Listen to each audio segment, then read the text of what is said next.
శ్వేత 4వ భాగం. 3వ భాగంలో శ్వేత మేనమామ మరణిస్తాడు. శ్వేత రాఘవ వాళ్ళిల్లు వదిలేసి విడిగా ఉంటుంది. ఇక మురళి ఫారెన్ నుంచి తిరిగి వస్తాడు. కథ కొనసాగుతుంది. స్వామిరెడ్డి గారు, ఆ పిల్ల ప్రవర్తన నాకైతే నచ్చలేదండి. వచ్చింది మొదలు సెలవు పెట్టడమేనయ్యే. బళ్ళో ఆవిడ తీరుబడిగా పనిచేసిన రోజులు ఎన్నంటారు. నిన్నగాక మొన్నొచ్చింది. అప్పుడే పర్మనెంట్ టీచర్ల కంటే ఎక్కువగా సెలవులు వాడుకొనింది. బళ్ళో ఉన్న కాసేపన్నా సరిగ్గా ఉంటుందా అంటే అదీ లేదు. ఎక్కడ లేని సంగతులు ఆవిడకే కావాలి. చాలా అధిక ప్రసంగి అండి. మొదట నేను ఆవిడను చాలా అభిమానించాను. ఏదో పెళ్లి కాని పిల్ల పొట్ట చేతబుచ్చుకొని వచ్చింది, బాగా చూసుకోవాలని ఎంతో అనుకున్నాను. కానీ ఆవిడ గడుస్తనం చూసిన తర్వాత ఆ సింపతి అంతా పోయిందండి. లేకపోతే పాపం ఆ మిసెస్ దాని సంగతే చూడండి, ఏ కాడికి తెచ్చిందో. మేమంతా అట్లాంటి సలహాలు ఇవ్వలేకేనా ఊరుకుంది. ఇవాళ మిసెస్ దాని చావు బతుకుల మధ్య ఉందంటే అది ఈ శ్వేత చలవే కదండి. ఇవాళ మిసెస్ దాని అయింది, రేపు ఇంకొకరు. అబ్బే, గోటితో మీటేదాన్ని గొడ్డలి దాకా పోనివ్వకూడదు. ఆవిడ బళ్ళో పనిచేయడం నాకు మాత్రం ఇష్టం లేదు. ప్రెసిడెంట్ స్వామిరెడ్డి గారింట్లో కాఫీ తాగుతూ ప్రెసిడెంట్ గారితో స్కూల్ వ్యవహారాలు మాట్లాడుతున్నది హెడ్ మిస్ట్రెస్. నిజమే మేడం గారు, కానీ పాపం ఆ టీచర్ గారు ఉద్యోగానికి కొత్త కదా, తొందరపడకుండా ఉంటే బాగుంటుందని నేను అనుకుంటున్నా. స్కూలు మనదైన తర్వాత ఉద్యోగం పీకడం ఎంతసేపులేండి. నోటి ముందు అన్నం తొందరపడి పడగొట్టకూడదు. దానమ్మ టీచర్కు ఈ గతి పట్టిందంటే దానికి కారణం ఆ మొగుడు గాని ఈ కొత్త టీచర్కి ఏం సంబంధం లేదట. స్వామిరెడ్డి ఆలోచిస్తూ అన్నాడు. ఎవరండి సంబంధం లేదని మీకు చెబుతా? నన్ను అడగండి, వివరాలు చెబుతాను. నీ మొగుడిని ఎదిరించు. కొట్టినా తిట్టినా ఊరుకునే కర్మ నీకేం పట్టింది? నువ్వు సంపాదించుతున్నావు. నీ మోచేతి నీళ్లు తాగి బతకవలసిన వాడు నీ మొగుడు. నువ్వు వాడిని తన్నడం సబబు, కానీ వాడు నిన్నెందుకు కొట్టాలి? ఈ మాటు కొట్టడానికి వస్తే లేచిపోమ్మను. తిండికి జరగక కుక్కలాగా నీ ఇంట్లోనే పడుంటాడు అని మిసెస్ దానికి చెప్పుడు మాటలు చెప్పి ఆవిడ కాపురం చెడగొట్టింది ఈ శ్వేతే కదండి. ఒక్కసారి ముఖం చూస్తే మాటలు నమ్మాలని బుద్ధి పుడుతుంది కాబోలు. ఆవిడ మాటలు విని ఈ మిసెస్ దాని మొగుడిని లేచిపోమ్మందట. హత్తెరి, నీకింత ఒళ్ళు పొగరెక్కిందా అని వాడు ఆవిడను చచ్చేటట్లు బాది పారిపోయాడు. పాపం ఆవిడకింకా స్పృహ రాలేదట. పరిస్థితి చాలా ప్రమాదంగా ఉందని డాక్టర్లు చెబుతున్నారు. ఇంత జరిగిన తర్వాత ఇంకా సంబంధం లేదంటారేమిటి? చాలా కోపంగా అంది హెడ్ మిస్ట్రెస్. అయ్యా ప్రిన్సిపాల్ గారు మీకోసం వచ్చారు, నౌకరు వచ్చి చెప్పాడు. రమ్మన్రా, అయ్యకు కూడా కాఫీ తీసుకునిరా అన్నాడు ప్రెసిడెంట్. నమస్కారం స్వామిరెడ్డి గారు అంటూ వచ్చి, అరే మేడం కూడా ఉన్నారే, మీ దగ్గరకు రావాలనుకున్నాను, మీరే ఇక్కడ కనిపించారు. 2 పనులు ఒకేసారి జరుగుతాయిలేండి అంటూ కూర్చున్నాడు శంకర్రావు. ఏం సార్ ఇట్లా వచ్చారు? కాలేజీ పనా? కాలేజీ పని తనతో కాదని తెలిసిన మాట వరుసకన్నాడు స్వామిరెడ్డి. కాలేజీ పనులు ఏమున్నాయిలేండి, కొంచెం సొంత వ్యవహారమే. సాయం చెయ్యాలంటే మీరు చెయ్యగలరు, అందుకే ఇట్లా వచ్చా అన్నాడు శంకర్రావు. చెప్పండి సార్, మీరు చెప్పటం మేము కాదనడం ఉందా?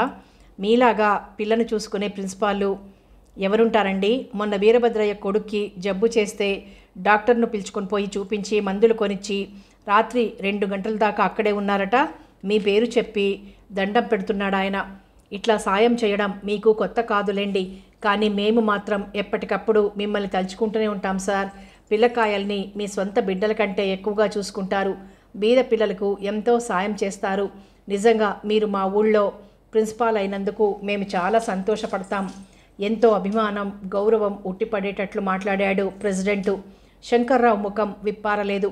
ఏం ప్రిన్సిపాల్ గారు, మా స్కూల్లో కొత్తగా చేరిన టీచర్ గారు శ్వేత గారు మళ్ళా సెలవు పెట్టిందే, ఎందుకనట అని అడిగింది హెడ్ మిస్ట్రెస్. గొంతులో కాస్త కోపం ధ్వనించింది. ఆవిడకి సంగతి ప్రిన్సిపాల్ గారికి ఏం తెలుస్తుందండి? ప్రెసిడెంటు అభ్యంతరం చెప్పబోయాడు. సరేలేండి, మొన్నటి దాకా ఆవిడ ప్రిన్సిపాల్ గారింట్లోనేగా ఉంది. వాళ్ళ మామయ్య పోయినప్పటి నుండి కాబోలు ఆ నారాయణరావు గారింట్లో ఉంటున్నది. ఆవిడ మామ ప్రిన్సిపాల్ గారికి ముఖ్య స్నేహితుడట అంది హెడ్ మిస్ట్రెస్. అట్లాగా, ఆ సంగతి నాకు తెలియదండి అన్నాడు ప్రెసిడెంటు. నిజమే స్వామిరెడ్డి గారు, ఆ అమ్మాయి నా స్నేహితుడి మేనకోడలు, నాకు కూతురు లాంటిది, అందుకే ఇంట్లో ఉంచుకున్నాను. మా జయరాం చనిపోయిన తర్వాత ఎందుకో మరి మా ఇంట్లో ఉండనన్నది. ఇప్పుడు ఆ అమ్మాయి సంగతి మాట్లాడడానికే నేను వచ్చిందన్నాడు శంకర్రావు. చెప్పండి ముభావంగా అన్నాడు ప్రెసిడెంటు. స్వామిరెడ్డి గారు, వయసులో ఉన్న పిల్లలు కాస్త వెనక ముందు చూసుకోకుండా తప్పటడుగు వేస్తారు. ఇది చెప్పటానికి నాకే సిగ్గుగా ఉంది, కానీ చెప్పక తప్పదు. మా వాడు రఘు ఆ పిల్ల వెంట పడుతున్నాడు. వ్యవహారం చెయ్యి దాటేటట్లుంది. మా వాడు నా మాట ససేమిరా విననంటున్నాడు. ఇంకా ఏదో చెప్పబోతున్న ప్రిన్సిపాల్ గారి మాటలకు స్వామిరెడ్డి అడ్డం వచ్చి, అదేమిటి సార్, మీకు కులం మతం అంటే లెక్కలేదని, మీ కొడుకు ఏ మాలపిల్లనో చేసుకున్నా లెక్క పెట్టవని మీరెప్పుడూ అంటూ ఉంటారట కదా, మరి మీకేమిటి అభ్యంతరం? ఆ అమ్మాయి చాలా బాగుంటుందట. నాయుళ్ల పిల్లైనా అన్ని బ్రాహ్మణ ఆచారాలేనట. మాంసం తినదటగా.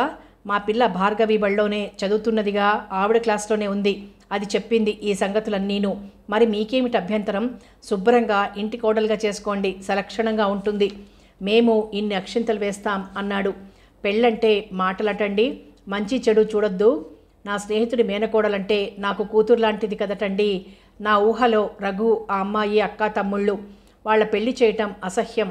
అసలు రఘు ఆ పిల్లకంటే చిన్నవాడు. అసలు ఈ విషయం గురించే మీతో మాట్లాడాలని వచ్చాను అన్నాడు శంకర్రావు. ముఖంలో ఎక్కడా కళలేదు, ఏడ్చినట్లుంది. బాబాయిలను, పిన్నమ్మ కొడుకులను తనకంటే 10-12 ఏళ్ళు చిన్నగా ఉన్న వాళ్లను చేసుకుంటున్నారు ఈ కాలంలో. ఆ చుట్టరికాలకే దిక్కులేకపోతున్నది. స్నేహితుడి మేనకోడలు కాబట్టి కూతురితో సమానం అని పెళ్లికి ఒప్పుకోకపోవటమేమిటి? నా మాట విని హాయిగా పెళ్లి చేసి ఇంట్లో పెట్టుకోండి. నా గొడవ తప్పుతుంది అంది హెడ్ మిస్ట్రెస్. మీ గొడవేమిటి అని అడిగాడు శంకర్రావు. అదేలేండి, మాటిమాటికి సెలవు పెడుతుందట. బళ్ళో కూడా ఆ దానమ్మ టీచర్కు ఏవేవో చెప్పి మొగుడికి ఎదురు తిరగమందట. ఆవిడ తిరిగింది. వాడు ఆవిడను బాగా కొట్టి పారిపోయాడట. ఆవిడ హాస్పిటల్లో చావు బతుకుల మధ్య ఉందట. మీ ఇంటికి ఎదురుగానేగా వాళ్ళ ఇల్లు, మీకు తెలియదు అన్నాడు స్వామిరెడ్డి. అదా సంగతి, నాకు అసలు తెలియదండి. వాళ్ళింట్లో గొడవ జరగడం మామూలే. కొత్త వాళ్ళు ఎవరైనా కల్పించుకుంటే ఆ టీచరు, ఆవిడ మొగుడు ఇద్దరూ కలిసి తిడతారు. అందుకు ఆ వీధిలో వాళ్ళెవరూ కల్పించుకోరు అన్నాడు శంకర్రావు. నిన్న పొద్దున పని మనిషి వచ్చి చూస్తే బయట తాళం వేసి ఉన్నదట. కిటికీల నుంచి చూస్తే నెత్తురు మడుగులో పడి ఉన్నదట మిసెస్ దాని. తాళం బద్దలు కొట్టి ఆవిడని తీసుకుని పోయి హాస్పిటల్లో చేర్పించారు. ఇంకా పరిస్థితి చాలా ప్రమాదంగానే ఉంది అంది హెడ్ మిస్ట్రెస్. అయ్యో పాపం. శ్వేత సంగతి తెలుసా అని అడిగాడు శంకర్రావు. తెలుసో లేదో మీకే తెలియాలి. ఆవిడసలు బడికొస్తేగా ఈరోజు సెలవు గీకి మీ అబ్బాయితో పంపింది అనకూడదు, కానీ ఆవిడ పనిచేసిన రోజుల కంటే సెలవులే ఎక్కువగా ఉన్నట్లున్నాయి. ఆ సంగతి చెప్పడానికేగా నేను వచ్చింది అంది హెడ్ మిస్ట్రెస్ కోపంగా. మావాడితోటే లీవ్ లెటర్ పంపిందా? తనలో తాను అనుకున్నట్లుగా అన్నాడు శంకర్రావు. ఒక్క లీవ్ లెటర్ ఏమిటండి, సమస్తము మీ అబ్బాయే చేస్తున్నాడట. మీ అమ్మాయి, మీ చెల్లెలు గారు కూడా ఆ అమ్మాయితో చాలా ఇదిగా ఉంటున్నారట. పెళ్ళి ఇవాళో రేపు అన్నదాకా వచ్చిందటగా. లీవ్ లెటర్ పంపినందుకే ఇంతగా ఆశ్చర్యపడిపోతున్నారు. సుబ్బరాఘవమ్మ గొంతులో కాస్త వెటకారం ధ్వనించింది. శంకర్రావు ముఖంలో క్షణాల మీద రంగులు మారిపోతున్నాయి. ప్రెసిడెంట్ గారు, ఆ అమ్మాయి నాకు బాగా కావలసిన పిల్ల. మా వాడేం పెడదారిన పెడతాడో ఏమో ఆ పిల్లని. వాళ్ళిద్దరి వ్యవహారం కాస్త ముదిరినట్లు నాకు అనిపించింది. ఇట్లా ప్రవర్తిస్తే ఉద్యోగం తీసేస్తామని కాస్త అమ్మాయికి భయం పెట్టండి. ప్రస్తుతం ఆ పిల్లకు ఈ ఉద్యోగం మినహా మరేం దారి లేదు. అందుకని మా వాడి జోలికి పోకుండా ఉండొచ్చు. ఈ సహాయం కోరే మీ దగ్గరకు వచ్చాను ఎంతో దైన్యంగా అడిగాడు శంకర్రావు. ప్రిన్సిపాల్ గారు తొందరలో తెలియకుండా మాట్లాడుతున్నారు. కమిటీ స్కూళ్లకు కూడా రూల్స్ ఉన్నాయి కదండి. ఈడొచ్చిన అమ్మాయి తను చేసుకోబోయే వాడితో సరదాగా మాట్లాడితే ఉద్యోగాలు పీకే రోజులా ఇవి? ఏ 10 మందితోనో తిరిగితే మా స్కూలుకు చెడ్డ పేరని చెప్పి ఉద్యోగం తీయించగలం. అంతేగాని ప్రిన్సిపాల్ కొడుకుతో తిరగకూడదమ్మా అని మందలించితే మేమిద్దరం పెళ్లి చేసుకుంటున్నాం అని. పెళ్లి చేసుకుంటే ఏం చేస్తారు? సెలవు సంగతి అంటారా? జీతం నష్టం మీద మంజూరు వేద్దాంలేండి. ఆ రూల్స్ ఏమిటో నేను మేడం గారు కలిసి చూస్తాంలేండి. ఒక్క మాట ప్రిన్సిపల్ గారు, ఈ కాలంలో కూడా కులం పట్టింపులేమిటి? అవి ఉండరాదని మీరే చెబుతూ ఉంటారు కదా. మీరు కూడా ఊరికే పైకి చెప్పడం వరకేనా, చేయటం లేదన్నమాట. అంతేలేండి. వెధవ ముండకు వ్యాపారికి చెప్పారు కానీ నీకు నాకు చెప్పారటే అన్నట్ట ఎవరో శాస్త్రులు. అట్లాగుందన్నమాట మీ సంగతి. కాస్త హేళన ధ్వనిస్తున్నట్లు మాట్లాడాడు ప్రెసిడెంటు. అన్నమాట లేదు, ఉన్నమాట లేదు. నాకు కులం పట్టింపు లేని మాట అక్షరాల నిజం. అయితే ఈ అమ్మాయిని చేసుకోవడం మాత్రం నాకు ఇష్టం లేదు. ఆ పిల్ల నాకు కూతురు లాంటిది అన్నాడు శంకర్రావు. కోడలు మాత్రం కూతురు లాంటిది కాదటండి. అందుకనేగా కోడల్ని ఇంగ్లీష్లో డాటర్ ఇన్ లా అన్నారు. వాళ్ళిద్దరూ మనసు పడిన తర్వాత మీకు కులం పట్టింపు లేకపోతే 4 అక్షింతలు వేసి ఆశీర్వదించండి. హాయిగా చిలక గోరింకలల్లే అటు కాపురం ఇటు ఉద్యోగం చేసుకోవచ్చు. చదువుతో పాటు సంస్కారం ఉన్నవాళ్ళు. మీరే ఒప్పుకోకపోతే ఎట్లా? చిరునవ్వుతో అన్నాడు ప్రెసిడెంటు. మీలాంటి వాళ్ళకి ఎట్లా చెప్పాలో అర్థం కావడం లేదు. కులం మతం పట్టింపులు నాకు చిన్ననాటి నుండి లేవు. అసలు మా వాడు ఎవరిని చేసుకొనకపోయినా పెద్దగా పట్టించుకోను. కానీ ప్రస్తుతం పరిస్థితి వేరు. ఏ విధాన ఈ పెళ్లికి మాత్రం ఒప్పుకోను. అప్పటికి మా మేనల్లుడు మురళికి చెప్పాను ఆ పిల్లను చేసుకోమని. మాట మధ్యలోనే అడ్డం వచ్చి, అదేమిటండి, మీ ఇంటి సంగతులు మాకంత బాగా తెలియవు. కానీ నేను వినడం ఏమిటంటే మీ అమ్మాయి గారికి మీ మేనల్లుడికి చిన్ననాటి నుండి నిశ్చయం చేసుకున్నారటగా. కన్న కూతురికే ద్రోహం తలపెడుతున్నారేమిటి? ఎవరో స్నేహితుడి పిల్ల కోసం కన్న కూతురి సుఖాన్ని నిర్లక్ష్యం చేస్తారా? అబ్బే, ఏం బాగాలేదండి అన్నాడు ప్రెసిడెంటు. శంకర్రావుకు సిగ్గు, బాధతో కోపం కూడా వచ్చింది. చూడండి, ఎన్నడూ ఇంటి విషయాల్లో నేను పైకి పొక్కలేదు. ఎంతసేపు కాలేజీయే ఇల్లుగా గడిపాను. పరిస్థితి ఇట్లా వచ్చింది కాబట్టి మీ దగ్గరికి రావాల్సి వచ్చింది. ఏ విధాన ఈ పెళ్లి జరగకూడదు, అంతే. కన్న కూతురికి ద్రోహం తలపెట్టానని నింద వేసినా సరే, ఇంకేమన్నా సరే, నా బొందిలో ప్రాణముండగా ఈ పెళ్లి జరగకూడదు. ప్రెసిడెంట్ గారు, మీరు శ్వేతను మా వాడితో కలిసి తిరిగితే ఉద్యోగం తీసివేస్తామని బెదిరించినా సరే, లేదా ఇంకేమైనా చేస్తామని బెదిరించినా సరే, ఈ పెళ్లి మాత్రం జరగకూడదు. ఇందుకు మీరే సహాయం చెయ్యాలి. చెయ్యనంటారా? నా తిప్పలు నేను పడతాను. శంకర్రావు కోపం గమనించిన ప్రెసిడెంటు కొంచెం సంకోచపడ్డాడు. అంత మాట అనకండి ప్రిన్సిపాల్ గారు. మా పిల్లవాళ్ళందరికీ విద్యాదానం చేశారు మీరు. మీ మాట వినకపోతే మాకు ఉప్పు నీళ్లు పుడతాయా? అట్లాగే మందలిస్తాలేండి. అయితే మా మాట వింటుందో వినదో ఆడవాళ్లు తెగించితే ఎంతకైనా సాహసిస్తారు. అందులోనూ ఆ టీచర్కు కొత్తగా మూర్ఛల రోగం వచ్చిందటగా, ఈ మధ్య పడిపోయిందట. మా పిల్ల చెప్పింది లేండి. అట్లా అనారోగ్యంగా ఉన్నది కాబట్టి కూడా ఉద్యోగానికి పనికిరాదని చెబుతానులేండి. మీరు నిశ్చింతగా ఉండండి అంటూ ఓదార్చాడు శంకర్రావును. అమ్మాయి కళ్ళు తిరిగి పడితే మూర్ఛల రోగం వచ్చిందని చెప్పుకుంటున్నారన్నమాట. అంతేలేండి, ఇంటికి తాళం వేయగలం కానీ నోటికి తాళం వేయగలమా? ఏమైతేనేంలేండి, మీరు చేస్తానన్న సహాయానికి కృతజ్ఞుడిని. వెళ్ళొస్తానండి. వస్తా మేడం అంటూ వెళ్ళిపోయాడు శంకర్రావు. ఊళ్ళో వాళ్ళని గురించి ఎంత శ్రద్ధో చూడండి ఈయనకి.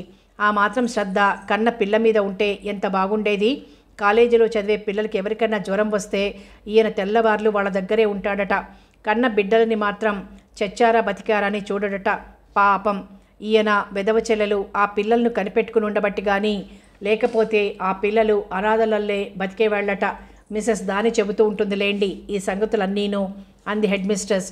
సరేలేండి, ఆ దానమ్మ టీచరు సరిగ్గా క్లాసులకే పోదని, పోయినా పాఠాలు చెప్పదని, నిత్యం మొగుడు కొట్టిన దెబ్బలకి ఏడుస్తూ ఉంటుందని చెబుతారులేండి పిల్లలు.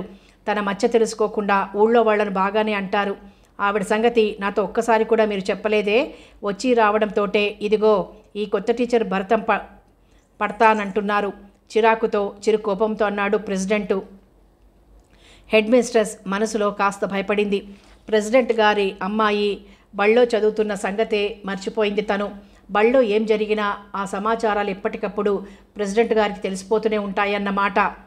కష్టాలు పడి పైకి వచ్చిన హెడ్ మిస్ట్రెస్ సుబ్బరాఘవమ్మకు అంతలోనే వివేకం, విచక్షణ జ్ఞానం మనసును మేల్కొల్పినాయి. శ్వేత మంచి టీచర్. ఎంత ముద్దు పిల్లకైనా సరే అర్థమయ్యేటట్లు పాఠం చెప్పగలదు. పిల్లలతో కలిసి మెలిసిపోయే స్వభావం గలది. చిన్నప్పుడే తల్లిని తండ్రిని పోగొట్టుకున్న దౌర్భాగ్యురాలు జీవితంలో ఇప్పుడిప్పుడే నిలదొక్కుంటున్నది. ఈ సమయంలో తాను ఆ అమ్మాయికి తగిన సహాయం చేయకపోతే తన చదువు తనకు నేర్పిందేమిటి? శ్వేత స్థితిలో తానుంటే సెలవు పెట్టేది కాదు. పెంచిన మామ కూడా చనిపోతే పాపం దిక్కులేనిదైంది. ఆ అమ్మాయి మీద కక్ష చూపించడం అమానుషం. మిసెస్ దాని విషయంలో కూడా తామంతా కూడా ఎన్నో మార్లు అనుకున్నా పైకి చెప్పడానికి సాహసించలేకపోయారు. ఒకరో ఇద్దరో చెప్పినా ఆవిడ వినలేదు. శ్వేత మాత్రం నిజాన్ని స్పష్టంగా సూటిగా మిసెస్ దానికి చెప్పగలిగింది. ఆ సలహా తాము చెప్పినా అంతే జరుగుండేది. ఆడపిల్ల పెళ్లి చేసుకోవాలని అనుకోవడం తప్ప తాను మాత్రం వైవాహిక జీవితాన్ని గురించి కలలు కనలేదు. అసలు ఒకరి వ్యక్తిగత జీవితంతో తనకేమిటి సంబంధం? మంచి చెడ్డ విచారించుకోగల వయస్సు ఆ పిల్లకుండగా తనకెందుకీ గొడవలన్నీ? ప్రెసిడెంట్ గారన్నట్లు మిసెస్ దాని ఏనాడు క్లాసుకు వెళ్ళింది? ఆవిడ కన్నీరు చూసి కరిగిపోయి ఆవిడ క్లాసులకు తిన్నగా వెళ్ళినా వెళ్ళకపోయినా తాను ఊరుకుంది. శ్వేత ఆ విధంగా ఏడవకుండా ఎన్ని ఎదురు దెబ్బలు తగిలినా నిబ్బరంగా భరిస్తున్నది. అందుకు మెచ్చుకోకుండా శిక్షించాలా? క్షమించండి ప్రెసిడెంట్ గారు, మీ మాటలతో నా తప్పేమిటో నా నీచత్వం ఏమిటో నాకు బోధపడింది. శ్వేత మంచి టీచర్. స్కూలుకు సంబంధించినంత వరకు ఆవిడ ప్రవర్తన బాగానే ఉంది. ఆవిడ వ్యక్తిగత విషయాలతో నాకు సంబంధం లేదు. రండి ప్రిన్సిపాల్ గారు, మళ్ళీ వచ్చారే ఇటు? ప్రెసిడెంట్ గారి మాటలతో తిరిగి చూసింది హెడ్ మిస్ట్రెస్. శంకర్రావు లోపలికి వస్తున్నాడు. నా డైరీ మర్చిపోయానండి, జ్ఞాపకం వచ్చి ఇట్లా వచ్చాను అన్నాడు శంకర్రావు డైరీ తీసుకుంటూ. కూర్చోండి, డైరీ కోసం మళ్ళీ మీరే రావాలా? మా పిల్లవాడితో పంపించేవాడినిగా. హెడ్ మిస్ట్రెస్ గారితో మాట్లాడుతూ నేను గమనించనే లేదు. అది సరే కానీ చూశారు, ఇంతదాకా ఆ శ్వేత గారికి మాట్లాడి ఇంతలోనే ఏమైందో మరి జాలి తలుస్తున్నారు మన హెడ్ మిస్ట్రెస్ గారు. ఆడవాళ్ల మనసును అర్థం చేసుకోవటం భలే కష్టమండి నవ్వుతూ అన్నాడు ప్రెసిడెంట్. ఇందులో అర్థాలు అపార్థాలు ఏమీ లేవు. ఆ అమ్మాయి అనాథ, వయసొచ్చిన పిల్ల. స్కూలును చెడగొట్టనంత వరకు ఆవిడ వ్యక్తిగత జీవితంతో నాకు సంబంధం లేదు. దిక్కులేని ఆ పిల్లకు ఈ ఉద్యోగం కూడా ఊడగొట్టే పాపం నేను చెయ్యలేను. నయమే, చెయ్యి దాటకముందే ఈ సంగతి నా మనసుకు తట్టింది అంది హెడ్ మిస్ట్రెస్. నేనుండగా ఆ పిల్ల అనాథ, దిక్కులేనిది ఎందుకవుతుంది? తండ్రిలాగా చూసుకుంటాను. నేను బతికుండగా ఒక్క లోపము రానియను. కానీ దురదృష్టం ఏమిటంటే నా నుండి ఒక్క సాయమైనా పొందటానికి ఆ అమ్మాయి ఇష్టపడటం లేదు. వద్దని ఎంత చెప్పినా వినకుండా మా ఇల్లు వదిలి ఆ చిన్నపిల్ల ప్రేమ వాళ్ళింట్లో చేరింది. భోజనమైనా మా ఇంట్లో చెయ్యమ్మా అంటే విననంటున్నది. వాళ్ళ మామ చనిపోయినప్పటి నుండి మరీ మొండికెత్తింది. ఏం చెయ్యటానికి తోచటం లేదు. నేనుండి కూడా ఆ పిల్లకు ఏ విధాన ఉపయోగించలేకపోతున్నాను దీనంగా అన్నాడు శంకర్రావు. పరాయి పిల్ల గత, అందుకని సంకోచించటం సహజమే లేండి. వాళ్ళ మామ మాట తీసివేయలేక మీ ఇంట్లో ఉందేమో. ఆయన పోయిన తర్వాత కూడా మీ ఇంట్లో ఎందుకని వేరే పోయి ఉంటుంది. ఆడపిల్లలకు ఇట్లాంటి దోషాలు రోషాలు ఎక్కువగానే ఉంటాయిలేండి అంది హెడ్ మిస్ట్రెస్ సుబ్బరాఘవమ్మ. స్నేహితుడి పిల్లను స్వంత పిల్లలాగా చూసుకునే గొప్ప మనస్తత్వం మీది. అందుకనే మీ అబ్బాయికి ఆ అమ్మాయికి పెళ్లి చేయండి, అన్ని సమస్యలు తీరిపోతాయి అన్నాడు ప్రెసిడెంట్. ఇట్లాంటి ఉదాహరణలు చూసే భూమి గుండ్రంగా ఉందని మన వాళ్ళు చెప్పేది. నా గొంతులో ఊపిరుండగా ఈ పెళ్లి జరగదు. రా బాబు రా, ఏమిట్లా వచ్చావు? మీ నాన్నగారితో పనుందా? అడుగుతున్న రఘుని లోపలికి ఆహ్వానించాడు ప్రెసిడెంట్. మీతో పనుండే వచ్చానండి. వీరు ఇక్కడ ఉన్నారని నాకు అసలు తెలియదు. శ్వేత సంగతి మాట్లాడటానికి వచ్చాను. ఆ అమ్మాయి నిజంగా మానసికంగా చాలా దెబ్బతిని ఉంది. విధి లేక సెలవు పెట్టుతున్నది, కానీ సరదాకు కాదు. టెంపరీ టీచర్ కాబట్టి జీత నష్టం మీద సెలవు మంజూరు చేయండి, కానీ ఉద్యోగంలో నుండి తీసేయకండి. అసలే ఆవిడ మనస్సు సరిగ్గా లేదు. ఈ ఉద్యోగం కూడా పోయిందంటే ఆత్మహత్య చేసుకుంటుందేమో. అసలే అభిమానవతి అన్నాడు రఘు. లేదు బాబు లేదు, ఉద్యోగం తీయం. హెడ్ మిస్ట్రెస్ గారు కూడా ఈ మాటే అంటున్నారు. అయితే ఎక్కువ రోజులు సెలవు పెట్టడం అంత మంచిది కాదు. మేమైనా రూల్స్ బట్టి పోవలసిన వాళ్ళమేగా అన్నాడు ప్రెసిడెంటు. రఘు ఆశ్చర్యంతో కృతజ్ఞతతో హెడ్ మిస్ట్రెస్ వైపు చూశాడు. ఆవిడ చిరునవ్వు నవ్వి ఊరుకుంది. రఘు, పెద్దవాళ్ల ముందు చెబుతున్నాను, నువ్వు శ్వేతను పెళ్లి చేసుకోకూడదు. శంకర్రావు మాటలకు చిన్నగా నవ్వి, ఎందుకని? అభ్యంతరం ఎవరికి అన్నాడు రఘు. నాకురా అభ్యంతరం, ఎన్నిసార్లు చెప్పాలి? కోపంగా అన్నాడు శంకర్రావు. మీ అభ్యంతరాలు ఆక్షేపణలు మేము లెక్క చేయమని ఎన్నడూ చెప్పాను మీకు, స్పష్టంగా చెప్పాడు రఘు. నా మాట ధిక్కరిస్తే నా నుండి దమ్మిడి దక్కదు నీకు. పెద్దవాళ్ల ముందు చెబుతున్నాను, ఈ సంగతి తెలుసుకో కోపంగా గర్జించాడు Shankarrao. President Swamireddy, headmistress Subbaraghavamma ఇబ్బందిగా కదిలారు. నవ్వాడు రఘు. మీ మాటలు ఎవరన్నా వింటే ఇప్పటిదాకా మేము మీ డబ్బుతోనే పెరిగామనుకుంటారు. నా కోసం కానీ సోము కోసం కానీ మీరు ఒక్క ఖానీ ఖర్చు చేశారా? శ్వేతకు తల్లిదండ్రులు చచ్చిపోయి అనాథ అవుతే మేము తండ్రి ఉండి కూడా అనాథలమయ్యాం. కాముడత్త ఉండబట్టి మా బ్రతుకులు ఇట్లా సుఖంగా గడుస్తున్నాయి. కానీ లేకపోతే మేమేమయ్యేవాళ్ళం? ఒక్కనాడు మమ్మల్ని దగ్గరకు తీసి మంచి చెడ్డలు అడిగారా? ఊళ్ళో ఎవరికో జబ్బు చేస్తే తెల్లవాళ్ళు సపర్యలు చేస్తూ కూర్చున్నారా? ఒక్క గంటైనా మా దగ్గర కూర్చున్నారా? ఒక్క నెల నా కాలేజీ జీతం పంపారా? మగపిల్లవాడిని నన్ను వదిలేయండి.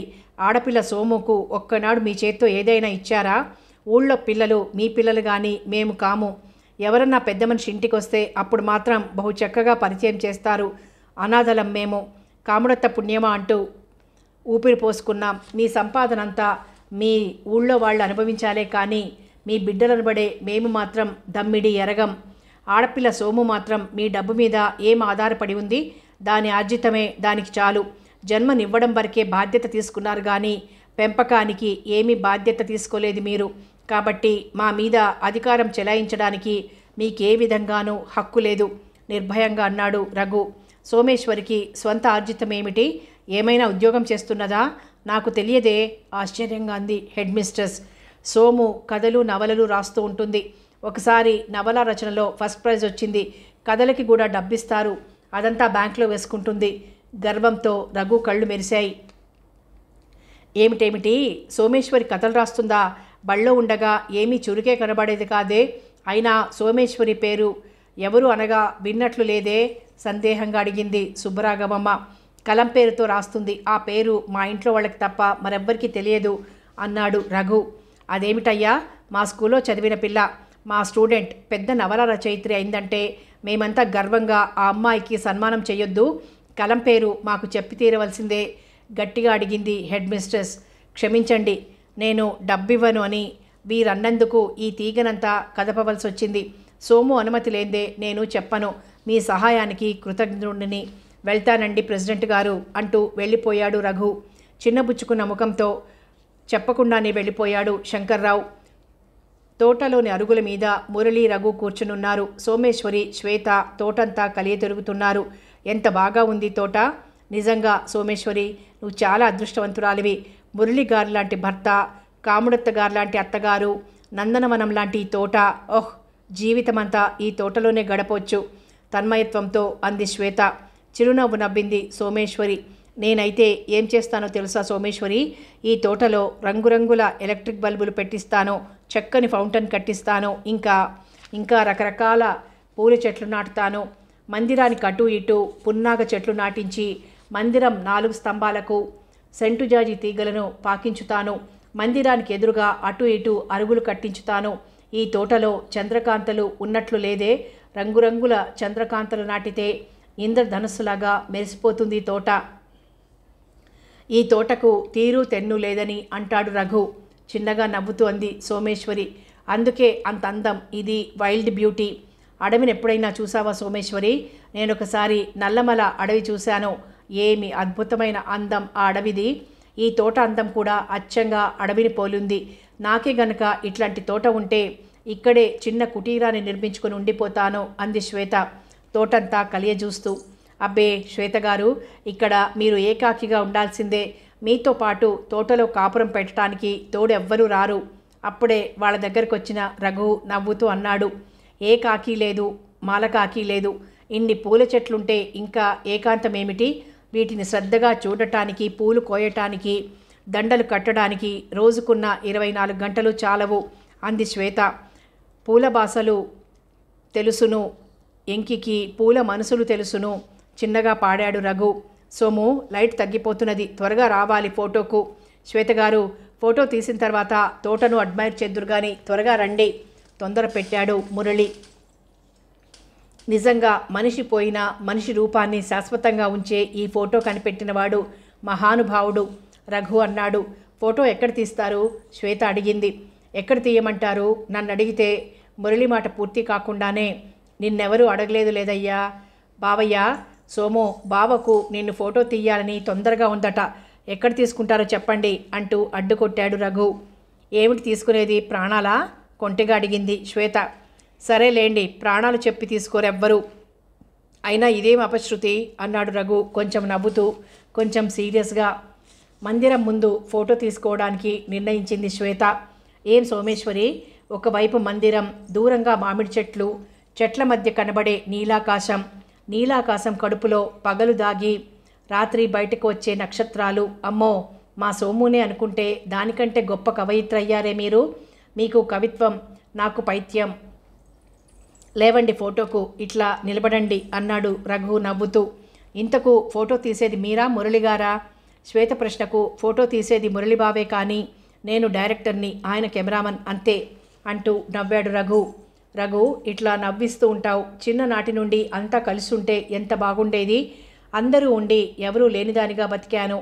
తామర రేకు మీద నీటి బొట్టు మిలమిలా మెరిసినట్లు శ్వేత తెల్లని కండ్లల్లో నీరు మెరిసింది. నిజమే, కలిసి ఉంటే కలదు సుఖం అని చెప్పారుగా పెద్దలు.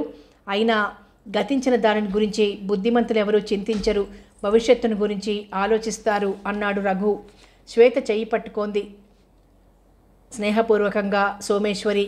జీవితాంతము నా చేతిని ఇట్లాగే పట్టుకోవాలి సోమేశ్వరి, కళ్ళు మూసుకునేంది శ్వేత. అబ్బే శ్వేతగారు, బొత్తిగా రొమాన్స్ తెలియకపోతే ఎట్లా? ఈ మాటలు ఆడవాళ్లతో అంటే ఏమందం ఉంటుంది? మా సోము లాంటి వాళ్ళు, మురళిబావ లాంటి వాళ్ళతో అంటే అందం. రఘు మాటకి అంతా నవ్వారు. మరో 5 నిమిషాలకి ఫోటో తీయటం పూర్తయింది. మరి మన ప్రోగ్రాం సంగతి ఏమిటి? శ్వేత అడిగింది. ఏముంది, పెళ్లి జరిగే ఏర్పాటు త్వరగా చేయడమే. అప్పటికి గాని తగిన వేడి పుట్టి నిజాన్ని కక్కడు అన్నాడు రఘు కసిగా.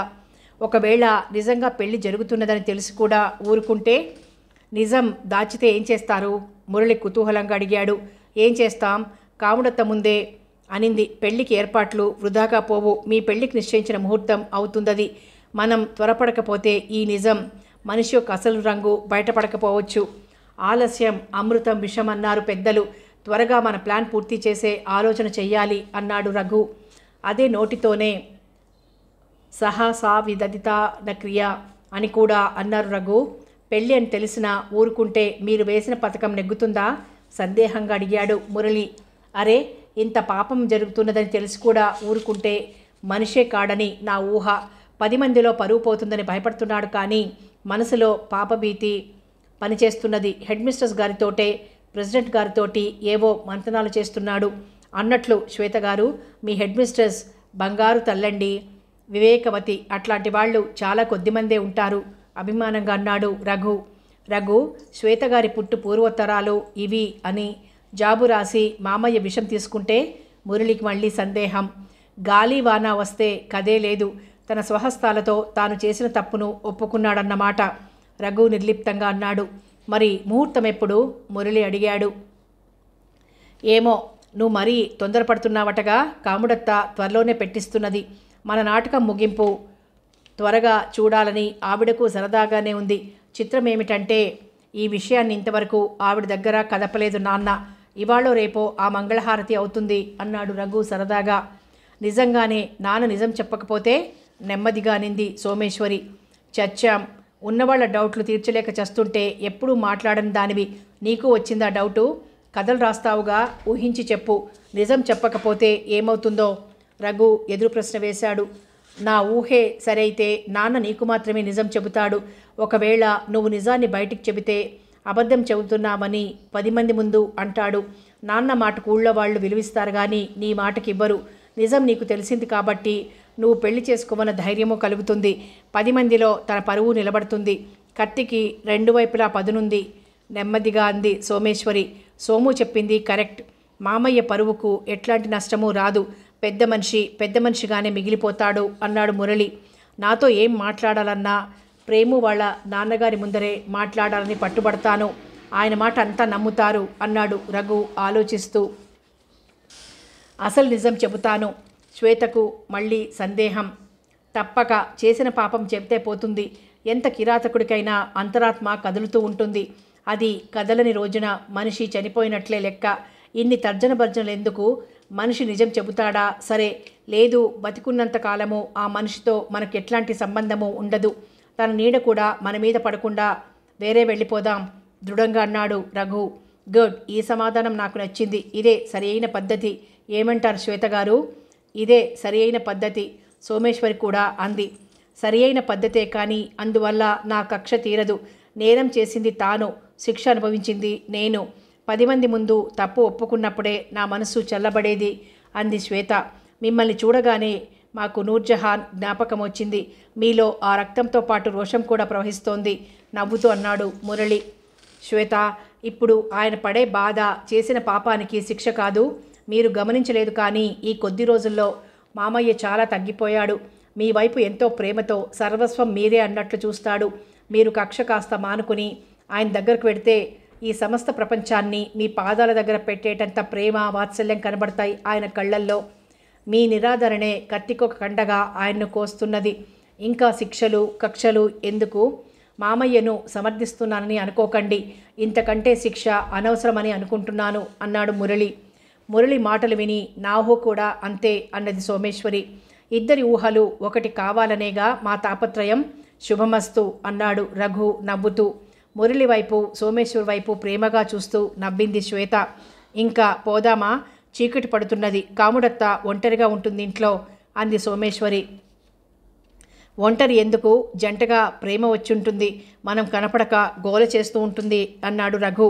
అప్పుడేనా రఘు, ఒక్కసారి ఆ పాట ఎవరహో పిలుచును కదా ఏకాంత సీమపు నుంచి అని పాడండి ఎంతో మక్కువగా అడిగింది శ్వేత.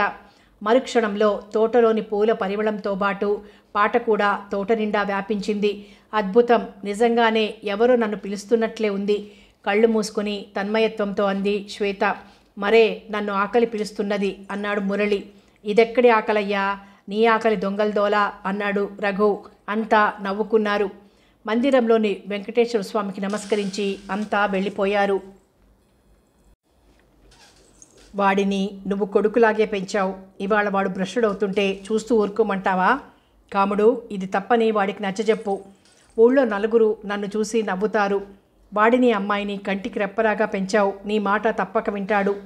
అమ్మాయి సోమేశ్వరి తండ్రిగా నిన్ను ఏనాడు ఏది అడగలేదు. ఈ ఒక్క సాయం చెయ్యమ్మా. నీ మాటంటే వాడికి గురి. ఈ పరువు తక్కువ పెళ్ళొద్దని చెప్పమ్మా ప్రాధేయపడ్డాడు శంకర్రావు. సోమేశ్వరి వంటింట్లో కూర తరుగుతూ ఉంది. కామాక్షమ్మ వంట చేస్తున్నది. మురళి, రఘు, శ్వేత ఇంట్లో ఉన్నారు. పెళ్లి చేసుకుంటానే బ్రష్లవుతే ఇప్పటికీ అంతా బ్రష్లైనట్లేగా. వాడేం కాని పని చేస్తున్నాడు? అబ్బకు అమ్మకు తెలియకుండా ఏ అమాయకురాలి గొంతో కోశాడా? శ్వేత ఎంత ముద్దుగా ఉంది. కళ్ళు చెదరగొట్టే అందం. నేనే మగవాడినై ఉంటే ఆ పిల్లను ఎగరేసుకుని పోయి ఉందును. నీ కోసంగా పెంచానేమిటి పిల్లలను? వదిన చనిపోతూ పిల్లలను నా చేతిలో పెట్టింది. నువ్వు దగ్గర లేవులే. అప్పుడు ఉన్నా నీ చేతిలో పెట్టేది కాదు. వదినం తలుచుకొని వాళ్ళని పెంచాను, నీ ముఖం చూసి కాదు. నాకు మురళి ఒకటి, రఘు ఒకటి కాదు. వాడు ఇష్టపడిన పిల్లని చేసుకుంటానంటే వద్దని చెప్పేటంత మూర్ఖత్వం నా దగ్గర లేదు. ఏ కులమైతేనేం, బంగారం లాంటి పిల్ల. నీచు గీచు ముట్టదు. ఇంకేం కావాలి ఇంతకంటే? ఇందులో నీకు పోయే పరువేమిటో నాకు అర్థం కాలేదు అంది కామాక్షమ్మ శంకర్రావు వైపు చూడకుండానే. నాకు మురళి ఒకటి, రఘు ఒకటి కాడని అంటున్నావుగా. ఆ అమ్మాయిని మురళికే చేసుకో, నేను సంతోషపడతాను అన్నాడు శంకర్రావు ఆరాటపడుతూ. నీ పేరు శంకర్రావు కాదురా, బుద్ధి వంకరరావు. కన్న కూతురు సోమేశ్వర్ని ఎదురుగ్గా పెట్టుకొని ఈ మాట అంటావా? సోము కంటే నీకు ఊళ్ళో వాళ్ళ పిల్ల ఎక్కువైందా? నీ కొడుకు చేసుకుంటే తప్పు కానీ నా కొడుకు చేసుకుంటే లేదా? సిగ్గు లేకపోతే సరి. అవునులే, ఏనాడు నువ్వు వాళ్ళను బిడ్డలుగా దగ్గరకు తీసావు? వాళ్ళ ముద్దు ముచ్చటలు ఏం తీర్చావు? బిడ్డకు పెళ్లి చేయవలసింది పోయి సంబంధం చెడగొట్టడానికి చూస్తావా? నీ బుద్ధి బుగ్గిగాను. నీకంటే నీచపు విధవను నేను చూడలేదురా. పోనీ ఇదిగో, ఈ కారణం చేత నేను ఈ పెళ్లికి ఒప్పుకోను అని ఏమైనా చెబుతావా? అది లేదు. ఊరికే ఈ పెళ్ళి నాకు ఇష్టం లేదు అంటే కారణం ఉంటే చెప్పు, లేదా ఇక్కడి నుండి పో కోపంతో అరిచింది కామాక్షమ్మ. నాకు సోమేశ్వరి ఏంతో ఆ అమ్మాయి అంతేనే కాముడు.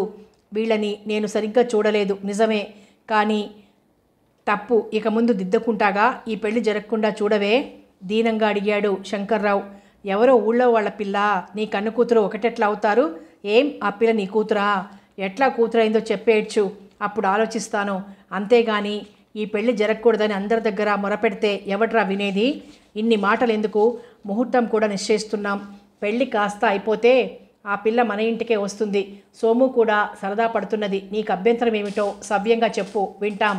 అంతేగాని కుంటి సాకులు చెబితే లాభమేమిటి? అన్నం కలియబెడుతూ అంది కామాక్షమ్మ.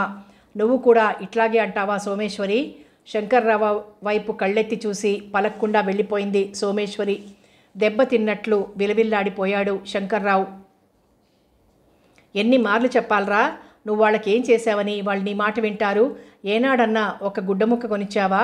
భగవంతుడు దానికి కథలు రాసే తెలివిచ్చాడు కాబట్టి ఏదో 10ో 25 సంపాదించుకుంటున్నది. పుట్టినప్పటి నుండి వాళ్ళ మొహాలు చూడకుండా ఇవాళ నేను మీ తండ్రిని, నేను చెప్పినట్లు మీరు చెయ్యండి అంటే వింటారా?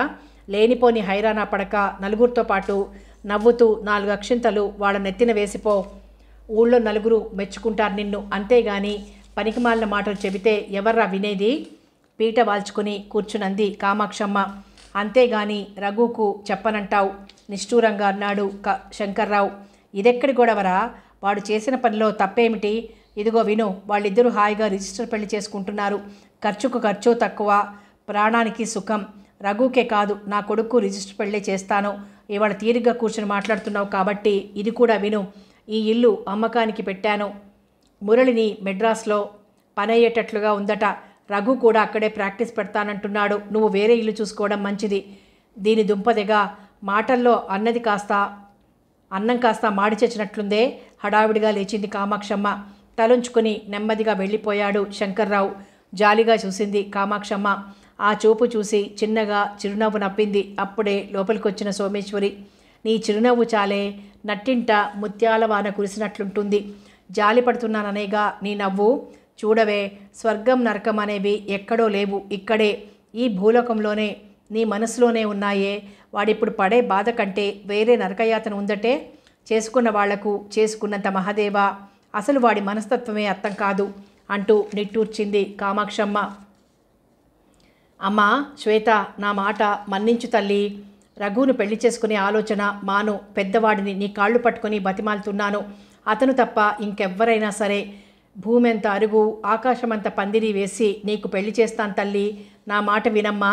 శంకర్రావు కళ్ళల్లో నీరు ధారాపాతంగా కారుతున్నాయి. అదేమిటి సార్, అంతా నిశ్చయమైపోయిన తర్వాత ఇట్లా అంటున్నారు? మీరెంతో సంస్కారం గలవాళ్ళని, ఎంతోమందికి ఎన్నో విధాల సహాయం చేస్తారని చెప్పుకుంటారు కదా. నాలాంటి దిక్కులేని దానికి ఇంట్లో ఇంత నీడనివ్వటానికి ఒప్పుకోలేరా? భూమంత అరుగు ఆకాశమంత పందిరి వేయటానికి నేనేమన్నా మీ కూతుర్నా? దిక్కులేని దాన్ని. అందుకే రఘు గారు ఎంతో గొప్ప మనసుతో నాకు నీడ కల్పించడానికి సిద్ధపడ్డారు.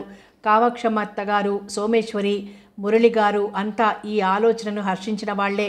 ఈ అనాథకు ఆశ్రయం ఇవ్వటానికి అంతా సంతోషంతో ఒప్పుకున్నారు. మీరు కూడా నిండు మనసుతో ఒప్పుకుంటే సంతోషిస్తాను. శ్వేత గొంతులో కనబడే కాఠిన్యాన్ని గమనించే స్థితిలో లేడు శంకర్రావు. నేనుండగా నువ్వు దిక్కులేని దానివి ఎందుకు అవుతావమ్మా? నేనే నీ దిక్కుని, నువ్వే నా దిక్కువి, నా బిడ్డలాంటి దానివి. నా మాట వినమ్మా. మాటిమాటికి దిక్కులేని దాన్ని, అనాథను అనకమ్మా, నేను భరించలేను. మోడులాంటి నా జీవితంలోకి వచ్చిన వసంతానివి నువ్వు. నా మాట కాదనకు. వీళ్ళందరినీ వదిలి నాతో ఉండు. వీళ్ళందరికీ దూరంగా పారిపోదాం మనం. నాకు బోలెడాస్తుందమ్మా, అది నీదే. కంటికి రెప్పలాగా కాపాడుకుంటాను నిన్ను. నువ్వు నా బిడ్డవు తల్లి. దుఃఖంతో ఏం మాట్లాడుతున్నది తెలియటం లేదు శంకర్రావుకు. మీ అభిమానానికి కృతజ్ఞురాలిని. ఎంతైనా బిడ్డలాంటి దాన్నే కానీ మీ కూతుర్ని కాదుగా. నిండు మనస్సుతో నువ్వు నా బిడ్డవు తల్లి అన్నారు. ఈ జీవితానికి ఇది చాలు. పరాయి పిల్లను స్వంత బిడ్డలాగా చూసే మెత్తని మనసు మీది. మీ బిడ్డలు నిజంగా అదృష్టవంతులు. ఇంత మంచి తండ్రి ప్రేమను పొందగలిగారు. శ్వేత మాటల్లో ఉన్న వ్యంగ్యాన్ని కూడా గమనించలేదు శంకర్రావు. అయితే నా మాట ఒప్పుకున్నట్లేనా? ఆత్రంగా అడిగాడు. అదేమిటి, కథ మళ్ళీ మొదటికొచ్చింది. పెళ్ళి తప్పక జరుగుతుంది. మామయ్య బతికుంటే ఎంతో సంతోషపడి ఉండేవాడు. మామయ్య ఎట్లాగూ లేడు కాబట్టి ఆయన స్నేహితులుగా మీరు తప్పకుండి తీరాలి. మీ ఇంట్లో అంతా సంస్కారవంతులే. అట్లాంటి ఇంట్లో అడుగు పెట్టబోతున్నాను. అదృష్టం కలకాలం నిలుస్తుందో లేదో తెలియదు. అంటే నా మాట వినవన్నమాట. వినను సార్, క్షమించాలి. శ్వేత, శ్వేత, నన్ను సార్ అని పిలవకు. మరేమని పిలవను సార్? నమ్రతగా అడిగింది శ్వేత. నాన్న అను తల్లి, ఈ ఒక్క కోరికన్నా తీర్చు. ఇదేమిటండి ఈ అన్యాయం? పెద్దవారు మీరు, మామగారి స్థానంలో ఉండబోతున్నారు. మిమ్మల్ని నాన్న అని ఎట్లా పిలవగలను? ఆ అదృష్టం రఘుకు, సోమేశ్వరికే దక్కింది. నాలాంటి నిర్భాగ్యురాలికి ఎట్లా దక్కుతుంది చెప్పండి? భగవంతుడా, ఏది దారి నాకు? శ్వేత, శ్వేత, నువ్వు నా బిడ్డవు. నేను నీ తండ్రిని తల్లి. రఘు కంటే, సోమేశ్వరి కంటే ఆ అదృష్టం నీకే దక్కుతుంది. శ్వేత వైపుకు చేతులు చాచి పిచ్చిగా అరిచాడు శంకర్రావు. ఏమిటండి ప్రిన్సిపాల్ గారు, శ్వేత మీ అమ్మాయా? శంకర్రావు అరుపులకి లోపల నుండి వచ్చిన నారాయణరావు అడిగారు. సీతత్త మీద ఎందుకు ఎవరరుస్తున్నారు అంటూ ప్రేమ కూడా పరిగెత్తుకుని వచ్చింది. అప్పటికి స్పృహ కలిగింది శంకర్రావుకు. చుట్టూ కలిగి చూసి నెమ్మదిగా వెళ్ళిపోయాడు. ఏమిటమ్మా ఇది? ఎందుకు ఈయన కేకలు పెడుతున్నాడు? నారాయణరావు గారి ప్రశ్నకు జవాబుగా, ఏమోనండి, నేను పెళ్లి చేసుకోవాలనుకుంటున్నాను కదా, అది ఈయనకిష్టం లేదు. నువ్వు నా కూతురువి, రఘువును పెళ్లి చేసుకోకు అని అరుస్తున్నాడు. పెళ్లి ఆపటానికి ఎన్ని పాటలు పడాలో అన్ని పాటలు పడుతున్నాడు. కానీ నిజాన్ని మాత్రం చెప్పటం లేదు. నేను బతికుండగా చెబుతాడో చెప్పడో అని దిగులుగా అంది శ్వేత. నిజమా? నిజమేమిటమ్మా? కుతూహలంగా అడిగాడు నారాయణరావు. అది నిలకడ మీదే తెలుస్తుందండి. ఆ నిజం ఏమిటో నేను చెబితే బాగుండదు. శంకర్రావు గారి నోటి వెంట వింటేనే అందం. ఆ నిజం ఇంకా ఎంతో కాలం దాగటానికి వీల్లేదులేండి. త్వరలోనే ముగింపుకు రావచ్చు నాటకం. నారాయణరావు గారికి శ్వేత మాటలు అర్థం కాలేదు. మళ్ళీ హిస్టీరియాలాగా రాలేదు కదా అని అనుమానంగా శ్వేత వైపు చూశాడు. శ్వేత శూన్యమైన దృక్కులతో ఏదో ఆలోచిస్తూ ఉంది. పరిసరాల్ని గమనించే స్థితిలో లేదు. స్కూల్లో అడుగుపెట్టింది శ్వేత. స్కూల్ అంతా కళాకాంతులు లేకుండా నిశ్శబ్దంగా ఉంది. అమ్మాయిలు గుంపులు గుంపులుగా చేరి చిన్నగా మాట్లాడుకుంటున్నారు. శ్వేతను చూస్తూనే గుసగుసలు ఎక్కువయ్యాయి. శ్వేతకేమీ అర్థం కాలేదు. కారణమేమిటో అనుకుంటూ స్టాఫ్ రూమ్లో అడుగుపెట్టింది. వచ్చింది మహాతల్లి. ఊరుకున్న దాన్ని ఊరుకోనివ్వకుండా సలహాలు చెప్పి పొట్టన పెట్టుకుంది. సెకండరీ గ్రేడ్ టీచర్ సుగుణమ్మ అన్న మాటలకు తెల్లబోయింది శ్వేత. మరే ఈ మాత్రం సలహాలు మనం ఇవ్వలేకపోయాం. పెద్ద అనుభవజ్ఞురాలుగా పాపం అడగకుండానే ఉచిత సలహాలు దానం చేసింది. కర్మగాకపోతే మిసెస్ దాని ఈవిడ సలహాలు పాటించడమేమిటి? దారిన పోయే శని ఆవిడ నెత్తి మీద పోయినట్లుంది. ఏముంది, కాస్త ఎర్రగా బుర్రగా ఉండేసరికి అదిగో ఆ ప్రిన్సిపాల్ కొడుకులాగే మిసెస్ దాని కూడా ఈవిడ బుట్టలో పడింది. మిసెస్ దాని గతి ఇట్లా అయింది. ఇంకా పిల్లవాడి గతి ఏమవుతుందో? ఇంకో 3 నెలల్లో రిటైర్ కాబోతున్న క్రాఫ్ట్ టీచర్ అంది. ఏమిటండి మీ మాటలు? నాకేం అర్థం కావటం లేదు. కలవరపాటుతో అడిగింది శ్వేత. చల్లని చెయ్యి శ్వేత మీద పడింది. వెనుదిరిగి చూసింది శ్వేత. సీతాదేవి గారు నిలబడున్నారు వెనక. మీరేం కలవరపడకండి. మీ ఆరోగ్యం కూడా బాగులేదని విన్నాం. మిసెస్ దాని ఇవాళ పొద్దున హాస్పిటల్లో చనిపోయింది. ఆ దిగులుతో స్టాఫ్ ఇట్లా మాట్లాడుతున్నారు అంతే. పెద్ద కళ్ళ నిండా ప్రేమ నింపుకుని అంది సీతాదేవి. పిడుగుపడినట్లయింది శ్వేతకు. ఏమిటి, మిసెస్ దాని చనిపోయిందా? కారణం? మా ఇంటి దగ్గరేగా, నాకెందుకు తెలియలేదు? అయోమయంగా అడిగింది శ్వేత. మీరు సలహా ఇచ్చారుగా మొగుడిని ఎదిరించమని. అట్లాగే ఎదిరించింది. వాడు చచ్చేటట్టు కొట్టాడు. మొన్న హాస్పిటల్లో అడ్మిట్ చేశారు. గాయాలు బాగా తగిలాయి. ఇవాళ పొద్దున చనిపోయింది. మీ కళ్ళు చల్లబడ్డాయా? సుగుణమ్మ టీచర్ మాటలకి బాధపడుతూ. అదేమిటి సుగుణ, మిసెస్ దాని చనిపోవటానికి శ్వేత కారణమా? బాధలో ఏం మాట్లాడుతున్నది గమనించటం లేదు. చదువుకుని ఉద్యోగం చేసే మిసెస్ దాని నిరంతరం భర్త చేత దెబ్బలు తిని మీ దగ్గర ఏడవటమే మీకిష్టమన్నమాట. నిజం చెప్పాలంటే ఈ సలహా ఆవిడ స్నేహితురాండ్రుగా మీరెప్పుడో ఇవ్వవలసింది. ఒకసారి ఇచ్చారు కూడా.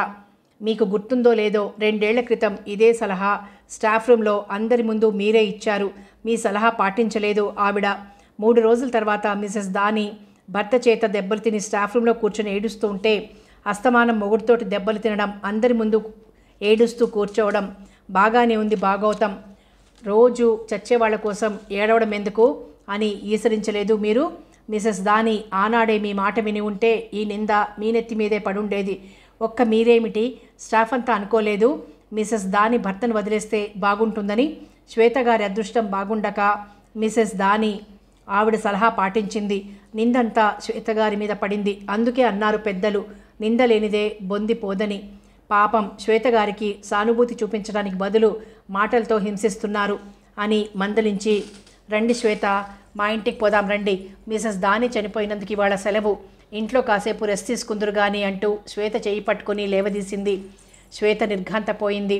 సీతాదేవి చేయి నుండి చేయి విడిపించుకుని గబగబా వెళ్ళిపోయింది. మరో నిమిషంలో సీతాదేవి మనసు కీడును శంకించింది. శ్వేత వెంట పోదామనుకున్నది కానీ మిసెస్ దాని గూర్చి సంతాప సభ జరుగుతుంది కాబట్టి తాను శ్వేత వెంట పోవడం బాగుండదని స్కూల్లోనే ఉండిపోయింది. యాంత్రికంగా హాస్పిటల్ వైపు నడిచింది శ్వేత. మనసులో లేదు. నీటిలోని చేపపిల్లల్లాగా ఏవేవో ఆలోచనలు ఎగిరెగిరి పడుతున్నాయి. ఎందుకు చనిపోయింది మిసెస్ దాని? తన వల్లనేనా? అవును, తానే కారణం. తన సలహా పాటించడమే కారణం. ట్రయల్ కాస్ట్ నథింగ్ అని చెబుతారు కానీ ఆ ప్రయత్నమే ఒక నిండు ప్రాణాన్ని బలికొన్నది. ఈ పాపం తనది. హాస్పిటల్లో అడుగు పెడుతూనే ఎవరో సిస్టర్ ఎదురుపడి టీచర్ని చూడటానికి వచ్చారా అని అడిగింది. అవునని తలూపింది శ్వేత. రండి చూపిస్తానంటూ మేడ మీద ఒక గదిలోకి తీసుకుపోయింది సిస్టర్. గదిలో ఊదుకడ్డీల వాసన. మంచం మీద శరీరంపై తెల్లని గుడ్డ కప్పి ఉంది. ముఖం చూస్తారా సిస్టర్ మృదువుగా అడిగింది. అప్పటికి చాలామంది పెద్దలు పిల్లలు వచ్చి శవాన్ని చూసి వెళ్ళారు. వాళ్ళంతా ముఖం చూపమని అడిగారు. అందుకే శ్వేతను కూడా అడిగింది. చూస్తారని తల ఊపింది శ్వేత. ముఖం మీద గుడ్డను తొలగించింది సిస్టర్. తల మీద కట్టుతో అతి ప్రశాంతంగా నిద్రపోయినట్లుంది మిసెస్ దాని ముఖం. ఏది మిసెస్ దాని ప్రాణం? బంధనాలన్నీ ఛేదించుకొని ఎక్కడికి ఎగిరిపోయింది ప్రాణవిహంగం. రండి, ఎక్కువసేపు ఉండకూడదు. నెమ్మదిగా మెట్లు దిగి ఇంటికి వెళ్ళిపోయింది శ్వేత. మనసంతా ఏమిటోగా ఉంది. కాఫీ తాగితే ఓపిక లేదే. ఏదో శూన్యం మనస్సును ఆవరించినట్లవుతున్నది. సోమేశ్వరి రాకూడదు? కాస్త కాఫీ ఇవ్వకూడదు? సోము, నా బంగారు చెల్లి, రా, కాఫీ ఇవ్వు. ఎక్కడెక్కడికో ఎగిరిపోతున్న మనసును అదుపులోకి తెచ్చుకోవటానికి ప్రయత్నించింది శ్వేత. బలవంతంగా లేచి స్టవ్ వెలిగించి నీళ్లు పెట్టింది. రఘు, నాన్న నిజం చెప్తాడా? నేను తన కూతుర్నేనని చెప్తాడా? 3 రోజుల వైవాహిక జీవితంలో తన రక్తాన్ని పంచుకొని పుట్టిన దానినని ఒప్పుకుంటాడా? నీకు సోమేశ్వరికి అక్కనని ఒప్పుకుంటాడా? మిసెస్ దానికి సలహా ఎందుకు చెప్పాలి తాను? మామయ్య తనను ఎందుకు పెంచాడు? చిన్నప్పుడే గొంతు పిసికి ఎందుకు చంపలేదు? గుడ్డ కాలిన వాసనకు లోపల నుండి నారాయణరావు గారు పరిగెత్తుకుని వచ్చారు. అదే సమయంలో రఘు, మురళి కూడా లోపలికి అడుగు పెట్టారు. ఎదురుగా మంటలు, సజీవ దహనం. ఏం చెయ్యాలో, ఎట్లా మంటల్ని ఆర్పాలో తెలియక నారాయణరావు గారు బిందెడు నీళ్లను శ్వేత మీద గుమ్మరించారు. ఆరిన మంటల మధ్య నల్లగా శ్వేత శరీరం. అప్పటికి రఘుకి తను డాక్టర్నన్న స్మృతి కలిగింది. నాడీ చూశాడు. ఆశాజనకంగా లేదు. క్షణాల మీద శ్వేతని హాస్పిటల్కి తీసుకుపోయారు. మరో 10 నిమిషాలకు శ్వేత మనసులో రేగిన అగ్ని కూడా చల్లారిపోయింది. రాగద్వేషాలకు అతీతమైన మరో ప్రపంచంలోకి పోయింది శ్వేత. ఏమైంది నా బిడ్డకు? ఎవరు చంపారు నా బిడ్డను? నా బంగారు తల్లిని, నా రత్నాన్ని, నా కూతుర్ని ఇట్లా మసి చేసింది ఎవరు? ఎవరు? శంకర్రావు గుండెలు కొట్టుకుంటూ పిచ్చిగా అరిచాడు. నూర్జహాన్, ముంతాజ్ లాంటి అందగత్తె శ్వేతముఖం నల్లగా భయంకరంగా ఉబ్బిపోయింది. జుట్టంతా కాలి, ముఖం వికృతంగా తయారైంది. రఘు, మురళి, కామాక్షమ్మ, సోమేశ్వరి అంతా అక్కడే కూర్చునున్నారు. అందరి కళ్ళల్లో ధారాపాతంగా నీరు. కాస్త దూరంగా పెద్ద గుంపు. హెడ్ మిస్ట్రెస్, టీచర్లు, ప్రెసిడెంటు, ప్రేక్షకులు. ఎవ్వరూ జవాబు చెప్పరేం? ఎవరు నా బిడ్డను చంపింది? పిచ్చిగా గర్జించుతూ అరిచాడు శంకర్రావు. గబగబా అడుగులు వేసుకుంటూ శంకర్రావు దగ్గరికి వచ్చి 2 చెంపలు గట్టిగా వాయించింది కామాక్షమ్మ. నిర్ఘాంతపోయి నిలబడ్డాడు శంకర్రావు. దుర్మార్గుడా, నా కూతుర్ని చంపింది ఎవరు అని అడుగుతావేం? నువ్వు చంపింది. 25 ఏళ్ల క్రితం శ్వేత తల్లిని చంపావు. ఇవాళ కూతుర్ని చంపావు. నీచుడా, పిరికి పంద, మోసపు విధవ. సిగ్గులేక ఇంకా పెద్దగా అరుస్తావా? వెళ్ళవతలికి, గట్టిగా అరిచింది కామాక్షమ్మ. నిర్ఘాంతపోయారు చుట్టూ జనం. అమ్మా కామాక్షమ్మ గారు, 25 ఏళ్ల క్రితం ఈ టీచర్ గారు తల్లిని చంపాడా? ఏమిటమ్మా సంగతి?